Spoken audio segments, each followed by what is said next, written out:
we hyper-spec for adventure these cool vehicles and then take them, thrash them hard across mountains, rivers. Everyone gets it.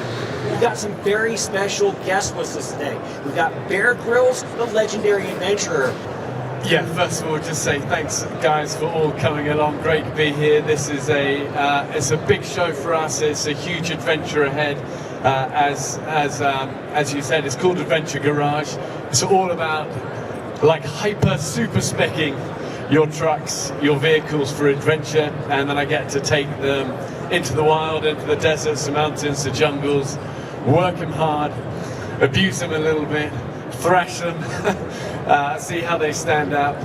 What I can promise is that they won't return looking quite as pristine as this, but they will return with a lot of heart and soul and a lot of adventure under the wheels, under the hood. So adventure is a state of mind, I always say, and it takes great partners to stay alive and to be able to push the boundaries like that. So thank you for your faith, your trust, and your innovation. Absolutely. Now, SEMA is all about pushing limits in automotive, right? So what do you think would help evolve the accessories to be more survival driven and that sort of thing? Well, I like things that have... Is this working all right? Yeah, absolutely. I like stuff that's functional. You know, I think gear in the wild, whether it's a vehicle or whether it's a knife, they're there to serve you. And I don't know, I think what you do already inherently at RealTruck is rooted in adventure anyway. You know, all we're doing is like supercharging it a little bit, turning that dial up, and then using it and abusing it and kind of, you know, you need all the help you can get in the wild. That's what I feel. And on your own, you're never as strong as when you're partnered with dialed up people. And I love the innovation spirit you guys have brought to it to say, what about doing this? And I'm thinking, hey, that's smart. And what about like tweaking it like this so we can then go further into water, into sand, into mud, into elevation, into inclines. And a vehicle is just like, it's a giant toolbox, isn't it? And what they say is improvise, adapt, overcome. The more different ways you can do stuff, the bigger the adventure. Adventure only happens when things go wrong, and when you've got a good vehicle and good accessories beside you, just that adventure gets bigger. So yeah, we're going to have fun with this show. Awesome. Well, we're going to be keeping an eye on the show to get some insight and some inspiration on our own products. But what would you recommend for adventurers to have as far as gear on their truck if they're going to go on an expedition? Well, I think the first thing is you only get it wrong once in the wild. You know, you've got to be well prepared. The scouts are smart when they say their motto, be prepared. And I think when you go to unforgiving deserts, jungles, mountains, you got to be prepared. So I think it covers everything from medical kits to communication, you know, comms that works when you're way out of cellular cover. I think great toolboxes. I mean, the great thing about taking vehicles is you're not carrying it all on your back. You know, when I'm limited to one small backpack, it gets difficult. Now, though, I've got the whole trunks of these vehicles. We can take proper toolboxes. I think really good blades are important, especially in jungles, rope. But ultimately, you're only limited by your imagination. I love the element of survival. It's about repurposing gear for different jobs. You know, how a rope, you could put it around wheels and jumpstart things with enough manpower and all of that side of stuff. So, innovation, what do they say? The mother of all necessity, the mother of all invention. When you really need it, you've got nothing else, you have to figure it out. And that's the fun part. Awesome. Now, Bear, what is your most memorable vehicle-related adventure off-road?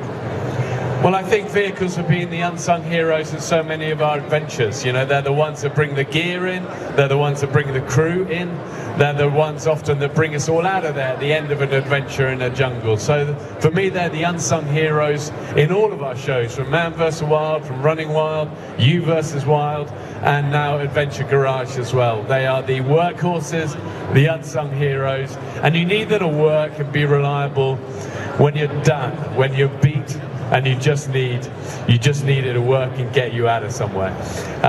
The memorable ones for me are always, I think, with great friends and family. I mean, I've had some incredible times in the deserts in the Middle East over the years with family, with all the tents and the gear. I don't know, often not crazy stuff, but just with we got 3 teenage boys, and those are always the memorable ones for me, with the family. Load up the trucks, spec it up, accessorize it up, take it away, off camera often the great adventures as well. So yeah. Awesome, thank you. So now, from an environmental stewardship standpoint, right, what advice do you have for adventurers that want to minimize their footprint on nature? Well, all of us involved in the outdoors and adventure, the environment has to stay number one. You know, it's like we have one planet. I think if I've learned anything from all my travels around the world, is the world is fragile. You know, incredibly resilient, but fragile.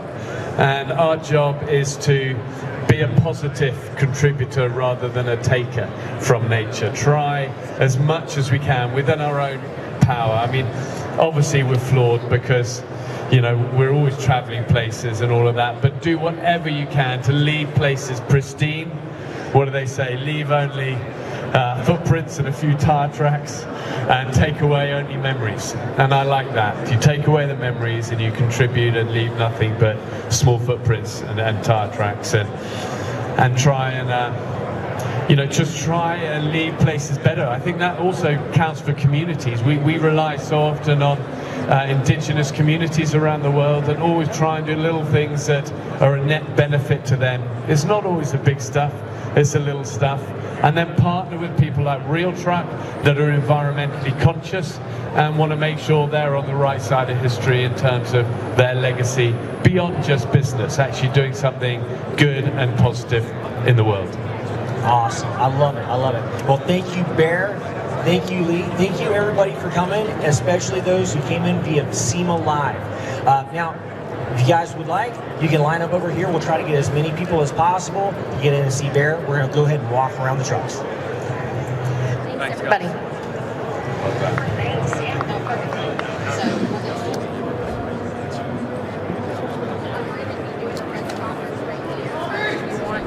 Our photographer is trying to get some